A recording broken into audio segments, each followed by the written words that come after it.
Hello dear students, एक बार फिर से स्वागत है आपका हमारे यूट्यूब चैनल जीआरएस एकेडमी या ग्रुप ऑफ एजुकेशन में। तो आज मैं आपको क्लास 12 का पहला चैप्टर पढ़ाने वाले हैं। जैसा कि आप पिछले वीडियोस में पहले चैप्टर में स्पेशली प्रश्नावली 2B क्वेश्चन को सॉल्व कर रहे थे, ठीक। उसमें क्या हुआ था कि 2 क्वेश्चन बच गए थे, जैसे क्वेश्चन नंबर 6 और क्वेश्चन नंबर 7। तो चलिए पहले हम उन प्रश्नों को सॉल्व करते हैं, इसके बाद आगे के प्रश्नावली जो 1C 1D है ये सब भी पढ़ते हैं, ठीक है। ओके, तो चलिए देखिए। तो क्वेश्चन नंबर 6 में क्या दिया है? 6 में दिया गया है समुच्चय निर्माण रूप। 6 के पहले क्या दिया है, मतलब जो दिया गया चित्र दिया है, चित्र में क्या दिया है? P समुच्चय के जो अवयव दिए गए हैं 5 6 7 तथा Q समुच्चय के जो अवयव है 3 4 5, मतलब वही 3 5 3 4 5, ठीक, ये दिए गए हैं। अब इसमें करना क्या है पता है? ये समुच्चय निर्माण रूप में इसे लिखना है, जिसको इंग्लिश में हम सेट बिल्डर फॉर्म जानते हैं। मतलब एक कोष्ठक के अंदर आपको ऐसे कुछ क्रमित युग्म में क्लिक करके कुछ कंडीशन लागू करना पड़ता है, इसी को बोलते हैं सेट बिल्डर फॉर्म, जिससे हिंदी में हम समुच्चय निर्माण रूप बोलते हैं। तो समुच्चय निर्माण रूप के लिए हमें एक्स वाई के कंपोनेंट्स ज्ञात होने चाहिए कि एक्स और वाई में किस प्रकार के संबंध है, उसी को बस यहाँ लिखना पड़ता है, ठीक है, और कुछ नहीं है। तो चलिए देखिए क्या करना है, यहाँ अच्छे से समझिए। अगर हम P वाले समुच्चय के अवयव को मान लेते हैं x, ठीक है, और Q वाले समुच्चय के अवयव मान लेते हैं y, तो यहाँ आपको दिख रहा होगा, क्या दिख रहा होगा? जो P के अवयव है वो Q के अवयव की तुलना में हर हाल में क्या है? 2 अधिक है। देखिए 3 और 2 5, 4 2 6, 5 2 7। इसका मतलब समझ गए ना, P के जो अवयव है वो Q के अवयव से क्या है? 2 अधिक है। तो समझ रहे हैं। और P को हम मान लेते हैं कितना? x, और Q को मान लेते हैं हम y। तो यहाँ संबंध जो आपका कुछ इस प्रकार बनेगा, y बराबर जानते क्या है? x बड़ा है और y की बराबरी करनी है, मतलब y मतलब इसकी बराबरी करनी है, तो क्या होगा? इसमें से क्या घटाएंगे? -2 करेंगे। देखिए ध्यान से, अगर हमें y की वैल्यू फाइंड करनी है, ये सब y की वैल्यू फाइंड है, ठीक है।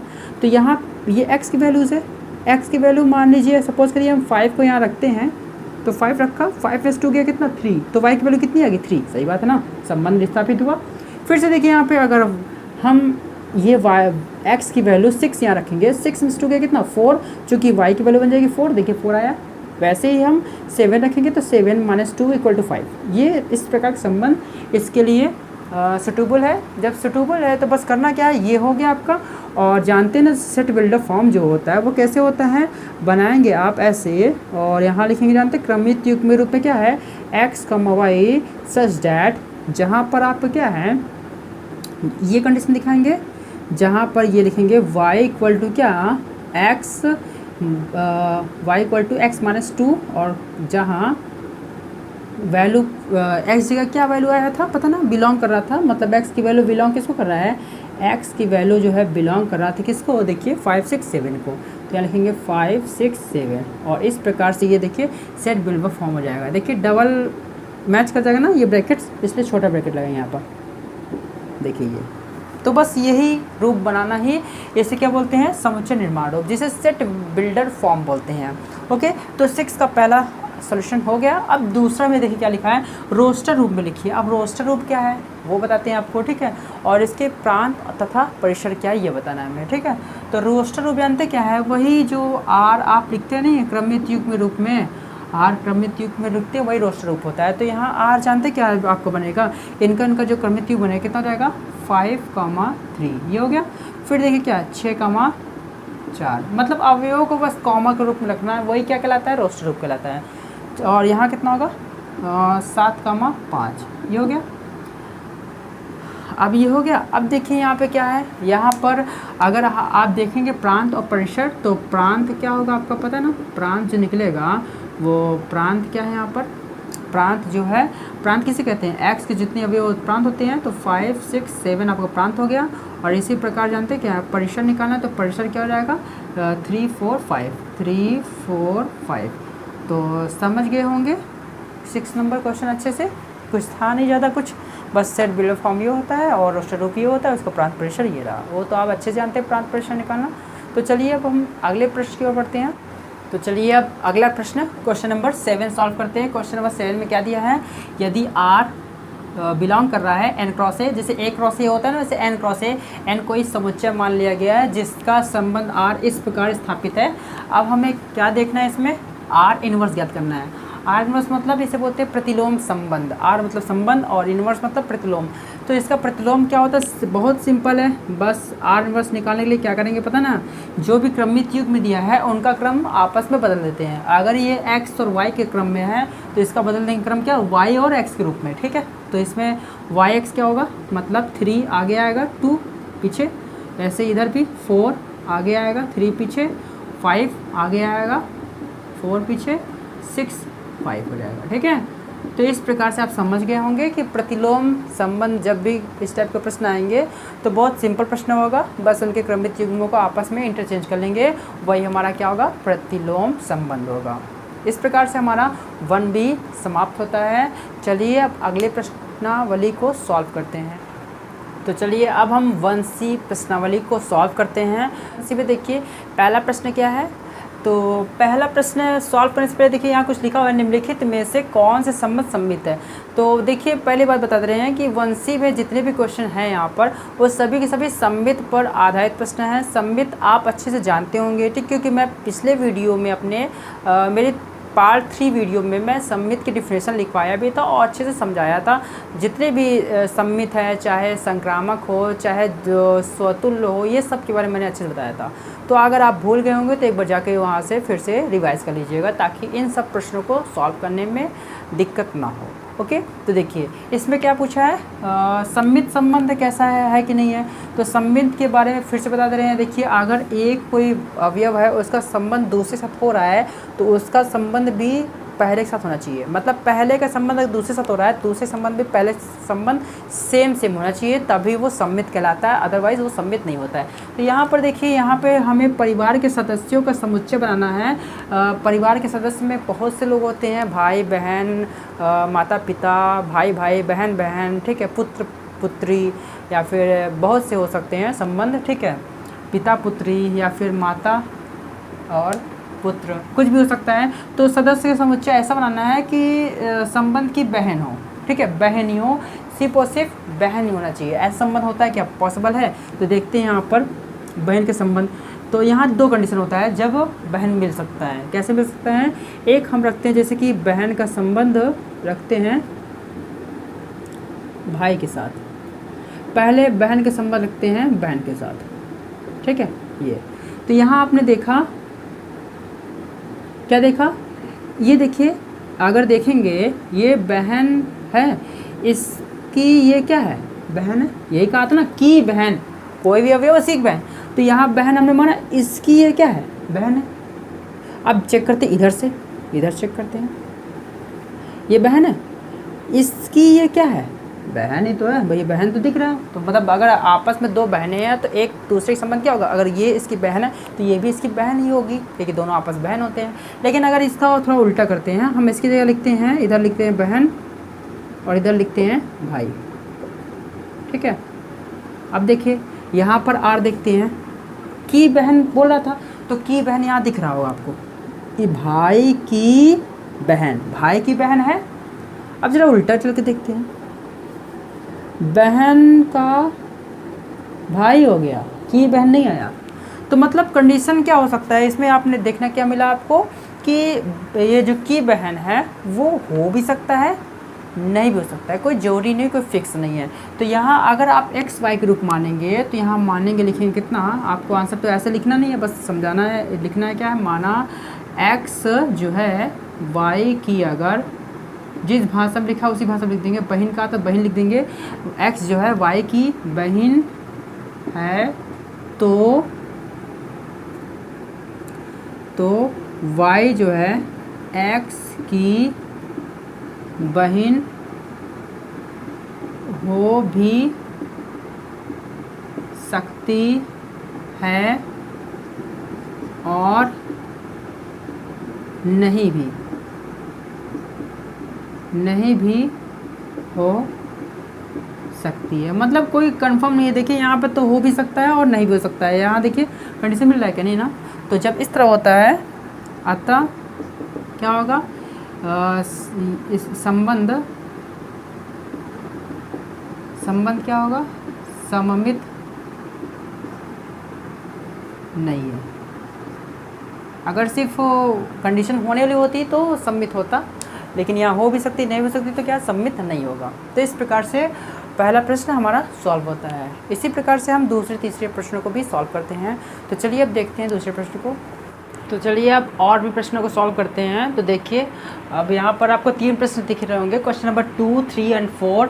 तो ये भी बहुत सिंपली सॉल्व होंगे, ज़्यादा टफ नहीं है। देखिए क्या लिखा है इसमें, समतल में स्थित सरल रेखाओं में समांतर संबंध। तो इस जो समतल पर, अगर समतल ये आपका समतल है सरफेस, और इस पर अगर आप देखेंगे ये क्या है, ये दोनों रेखाएं आपकी समांतर है। तो एक को नाम दे देंगे x, दूसरे को नाम देंगे y। जैसे अभी हम बहन वाले में कितना कि बहन संबंध है, तो एक को x दिया था, दूसरे को y नाम दिया था। तो यहाँ पर देखिए ये दोनों संबंध किस प्रकार का है, समांतर का संबंध है। तो ये हमने बताया सममित होने के लिए क्या होता है, इसका संबंध जो y के साथ में है वही y का संबंध किसके साथ होना चाहिए, x के साथ होना चाहिए। तो यहाँ पर देखिए अगर x जो है y का समांतर है, मतलब x जो रेखा है वो y के क्या समांतर है, तो x भी, तो y भी x के क्या होगा, समांतर होगा। उल्टा होता है ना प्रोसेस।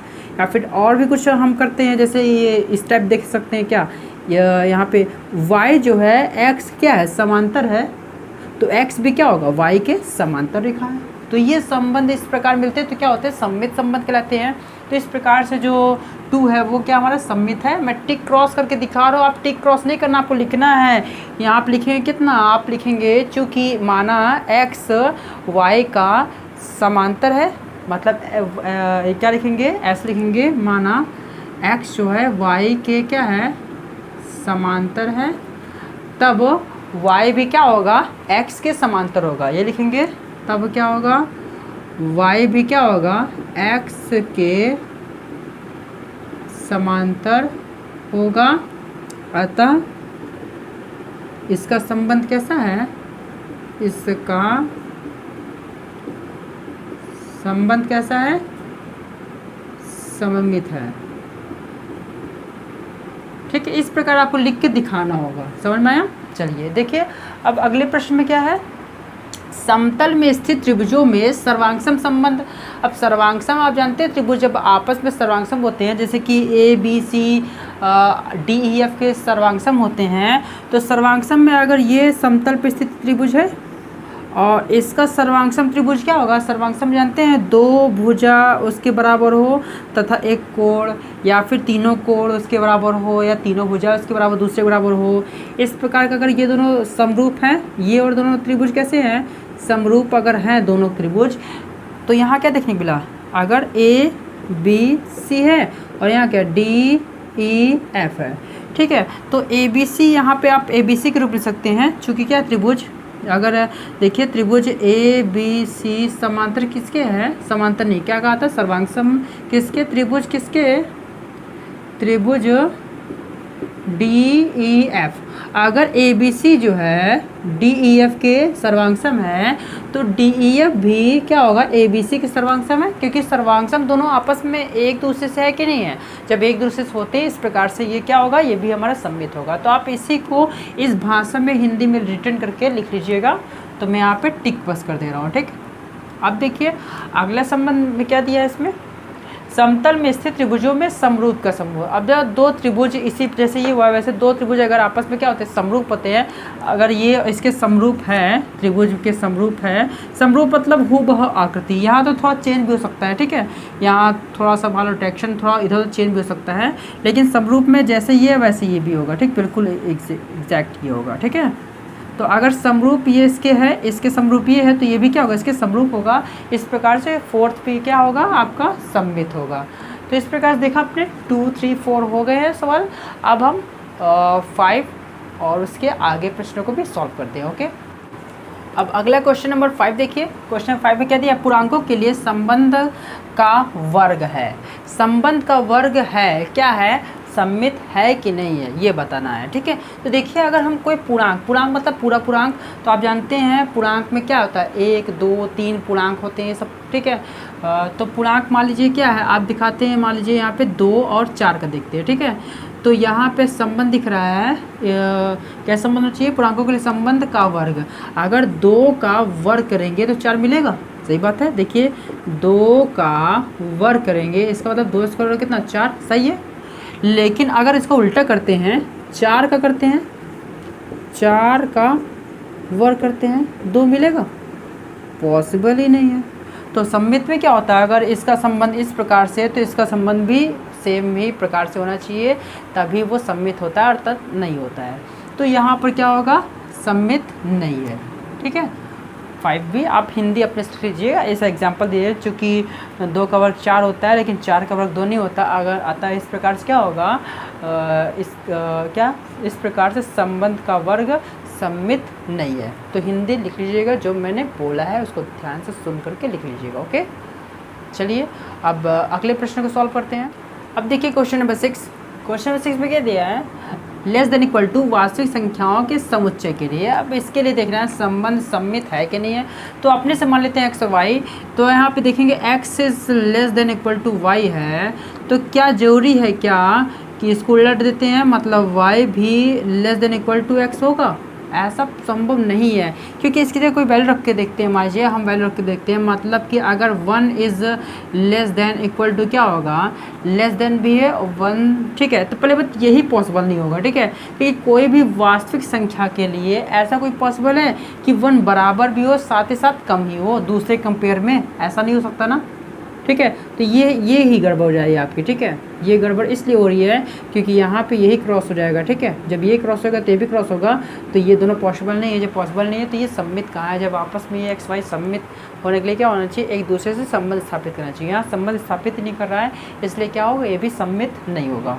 यहाँ अंक ले करके देखने की कोई आवश्यकता नहीं पड़ेगी, ओके। आप यहाँ से क्लियरली समझ गए होंगे, ओके। चलिए अब क्वेश्चन नंबर 7 को सॉल्व करते हैं। अब देखिए क्वेश्चन नंबर 7 में क्या दिया है, क्वेश्चन 7 दिया है a + b = 25। अब देखते हैं ये सम्मित है कि नहीं। सम्मित होने के लिए देखिए यहाँ पे देखते हैं, अगर हम सपोज करिए कि a की जगह वैल्यू रखते हैं 25 होने के लिए क्या कर सकते हैं हम, बताइए। एक जगह मान लीजिए 20 और b की जगह मान लीजिए 5 = 25 आएगा। अब हम इंटरचेंज कर देते हैं, क्योंकि a का संबंध जो b के साथ है वो b के a के साथ होगा, तो यहाँ हम इंटरचेंज करते हैं, b का जो वैल्यू एक जगह रखते हैं और ए की जो वैल्यू बी की रखते हैं, ठीक है, इक्वल टू, तब भी क्या आ रहा है आपका 25 आ रहा है। तो इस प्रकार से आपने देखना ये क्या है, सम्मित है, ठीक है, सम्मित होगा। अब हम क्वेश्चन नंबर 8 देखते हैं। क्वेश्चन नंबर 8 में क्या होता है, देखिए 8 में अगर इस प्रकार देखते हैं तो यहाँ पे 25 होने के लिए आप लिख सकते हैं, यहाँ पे 4 1 जा 4 4 ये हो गया, और यहाँ इतना कितना रखेंगे, या फिर कुछ और भी रख सकते हैं आप, 4 5 जा 20 कर देते हैं, 4 6 जा करते क्या, 4 6 जा 4 5 जा कर देते, ठीक। 5 यहाँ भी रहेगा तो वहाँ भी 5 रहेगा ना। देखिए ये 4 5 जा 20 हो गया, और प्लस कितना हो गया 5, कितना रहेगा 4 5 जा 20 + 25 ये हो जाता है, ठीक है। तो अब देखिए अब यहाँ पे इंटरचेंज भी करेंगे ए और बी की जगह पे तो वही आएगा, लेकिन कुछ और भी सोल्यूशन होता है जो इसके लिए नहीं होगा। ये तो कंफर्म होगा, कुछ भी कर लीजिए, इन दोनों जोड़िए, चाहे इसके अलावा कुछ और जोड़ लीजिए। 25 और किससे हो सकता है, 15 से हो सकता है, और 10 से हो सकता है कितना 25। लेकिन अगर हम 10 को अगर रखेंगे 15 रखेंगे तब भी क्या 25 ही तो आ रहा है। तो सम्मित हर एक कंडीशन पे आएगा, लेकिन इसमें ऐसा नहीं है, इसमें इस कंडीशन में तो आ रहा है। अगर हम यहाँ देखिए ए की वैल्यू क्या है, ए की वैल्यू ये है, बी की वैल्यू क्या है ये है। अगर हम इंटरचेंज करेंगे तो 4 बी की वैल्यू क्या 5 यहाँ आएगा, और प्लस ये क्या वैल्यू जाएगा यहाँ जाएगा, तब भी 25 आएगा। 4 5 से 20 + 5 25। लेकिन हम अगर कुछ और वैल्यू रखते हैं, जैसे कि 4 रख दिए 6 4 6 जा 24, और 1 कितना हुआ 25 हो गया।